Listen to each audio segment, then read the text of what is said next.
Deməli uşaqlar, 1-ci 45-60-cı illərdəki vəziyyətdən danışırıq. 2-ci Dünya müharibəsindən sonra Azərbaycanda vəziyyət müharibədən əvvəlkindən də pis oldu. Həm neftimiz tükənmişdi, həm müharibədən sonra nəsə mükafat gözləyirdik. Zaten birinci dünyadan sonra hətta ki müharibə qurtarmamış soyqırım törətmişdilər bizə 18 martında. İkinci Dünya müharibəsi qutarandan sonra biraz abırlı oldu bu. Qutarandan sonra Azərbaycanda repressiyalar yenə də davam edirdi. Totalitar, avtoritar rejim yenə də davam edirdi. Çünki Stalinin hakimiyyət dönəmi idi. Və Azərbaycanda vəziyyət pis idi. Amma Rusiya əl çəkmirdi. Elə bir ki, 2-ci Dünya müharibəsində daha sümüklərimizəcən, belə deyək ki, istifadə eləyib, neftə yazıq yorulub, nə qədər neft daşımaq olar, neft çıxarmaq olar. Ona görə də təzədən yenə də başlayıb indi neft daşlarını, sudan neft çıxarmağa. 1848-də quruda neft çıxmışdı. 1949-cu ildə isə neft daşları tikildi. İlk dəfə suda, yəni suyun altındakı torpaqda neft fontan vurdu. 1954-cü ildə Mingəçevirdə su elektrik stansiyası, hansı ki bugün bütün Azərbaycan bu elektrik stansiyasından işıq alır.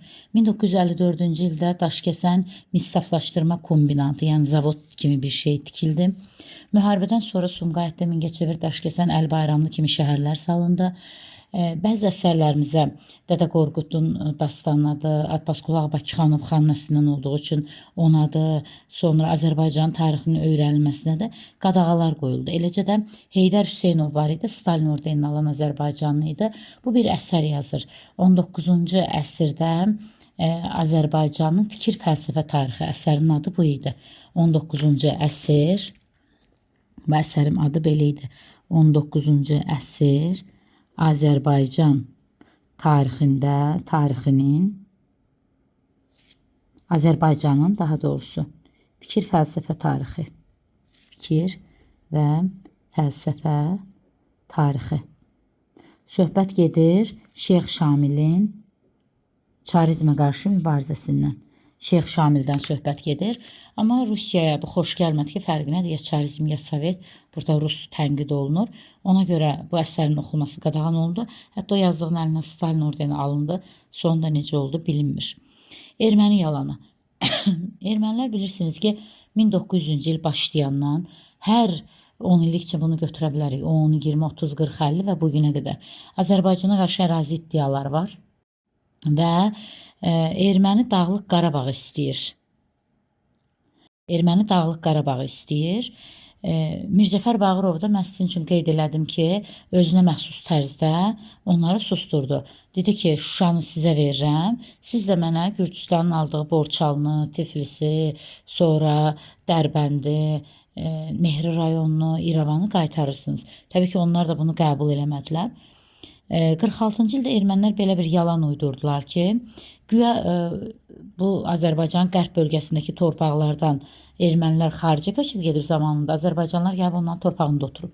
İndi o xaricdəki ermənilər qayıdır. Buna görə də 47-də deyir ki, Azərbaycanlar nə etməlidir? Buranı tərk eləməlidir. Getməlidir Küraraz ovalığına.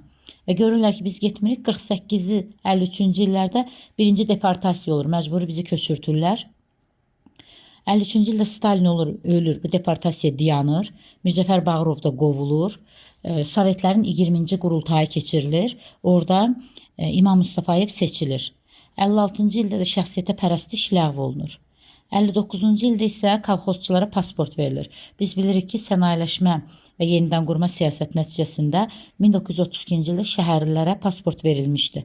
1959-da da kəndlərə də pasport verildi. 2 dənə deportasiya var. Biri 48-53-dür, biri də 88-91. 48-88. İkinci deportasiya sistemi də var. Azərbaycanlılar məcbur, belə deyək də, köçürülməsi. Sonra gəlirik Heydər Əliyevin siyasətinə. Heydər Əliyevin siyasi hakimiyyətə gəlişi 1969-dan başlayıb 1982-ci ilə qədər ki, bir dövr əhatə eləyib. Azərbaycana ilk dəfə siyasi hakimiyyətə gəlişi bu vaxtdan götürülür. Gələn kimi neynədim? Uşaqlar, birinci İmam Mustafayevdən danışım. Sonra keçim Heydər Əliyevə.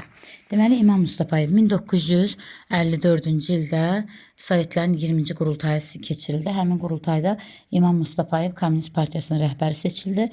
54-dən 59-a qədər Azərbaycanın rəhbəri olub bu. Neyini? Məhkəmə quruculuğu, məhkəmə quruculuğudur, mülki cinayət məcəllələrinin qəbulu respublikaya tapşırıldı. Yəni, xülasə, Azərbaycanda baş verən məhkəmədir, cinayət işlərdir, onun hamısına Azərbaycan özü baxacaq. Repressiya qurbanlarına bəraət qazandırıldı. Belə də deyək ki, SSR-də də mülayim adam oturub, Xuruşov oturub orada da. Azərbaycan dili maddəsi konstitusiyaya əlavə olundu 1956-cı ildə. Neçənci il konstitusiyasına? 1937-ci il konstitusiyasına 1956-cı ildə əlavə olundu ki, Azərbaycan dili dövlət dilidir. Telestudiya 1956-cı ildə ASTV kanalı fəaliyyətə başladı. Rus məktəblərində Azərbaycan dili məcbur oldu 59-cu ildə. Eləcə də pasport 59-da verilib əhaliyə. Sənaye başladı sürətlə inkişaf eləməyə, yeni iş yerləri açıldı. Hətta Xuruşov deyirdi ki, Bakını Moskvaya birləşdirəcəm. İmam Mustafayev neynədir?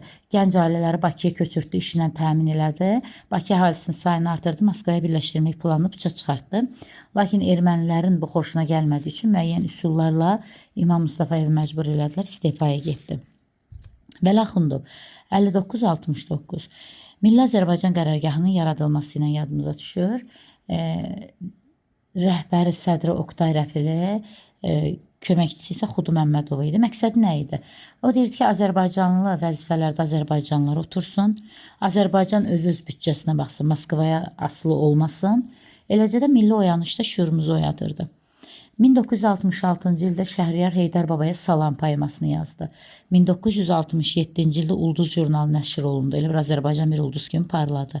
1967-ci ildə 6 stansiyadan metropoliten işə başladı. 1967-ci ildə Şıxəli Qurbanov Novruz bayramının keçirilməsini qeyd etdi. Lakin 2000 hektar Azərbaycan torpağını ermənilər istədi. Niyə? Dedilər ki, 1937-ci il konstitusiyası imzalananda orada Stalin Qarabağdan bizə 2000 hektar torpaq vermişdi. İndi o torpaqları istəyirik.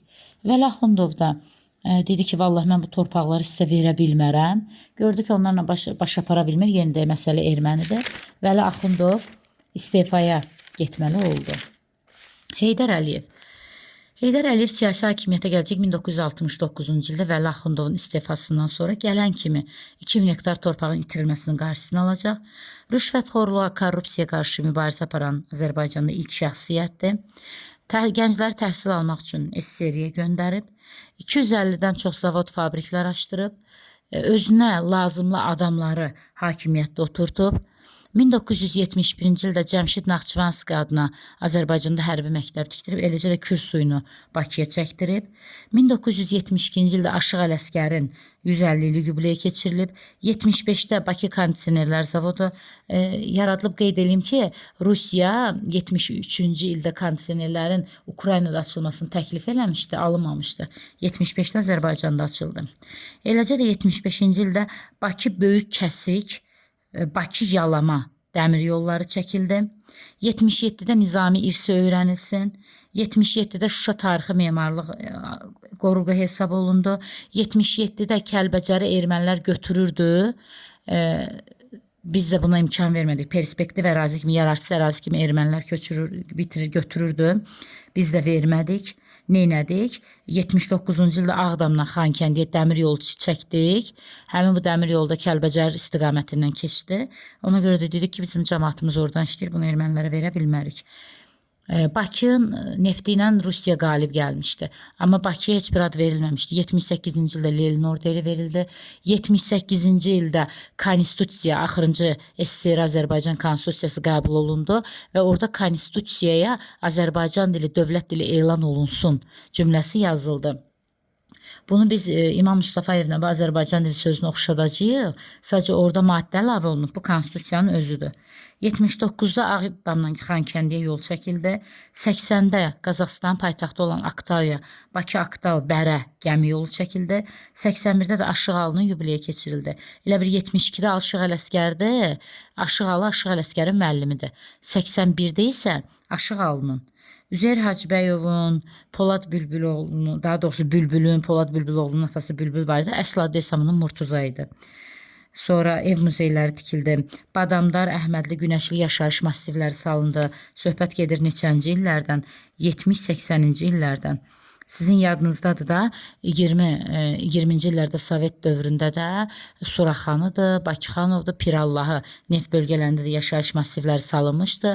İndi 2-ci dünyadan sonra 50-ci illərdə dedim sizə Mingəçevir, Sumqayıt, Daşkəsən, Əli Bayramlı, 70-80-ci illərdə də Heydər Əliyevin indiki Əhmədli, Günəşli, Badamdar yaşayış massivlərini saldırdı. Heydər Əliyev niyə 82-yə qədər olub? Çünki 82-ci ildə o SSR Nazirlər Sovetinə birinci müavin seçilib. Gedib Rusiyaya. Çem Azərbaycanda olmaqdansa Rusiyada daha böyük vəzifələrdə olmaq daha yaxşı idi. Çünki 76-cı ildə ora namizədliyini irəli sürmüşdü. 82-ci ildə onun yerinə başqa biri keçəcək. Kamran Bağırovdan gedir söhbət. Heç sizə lazım deyil onu öyrənmək. Nazirlər Sovetinin birinci müavini seçildi. Bu daha yüksək yerlərə getdi.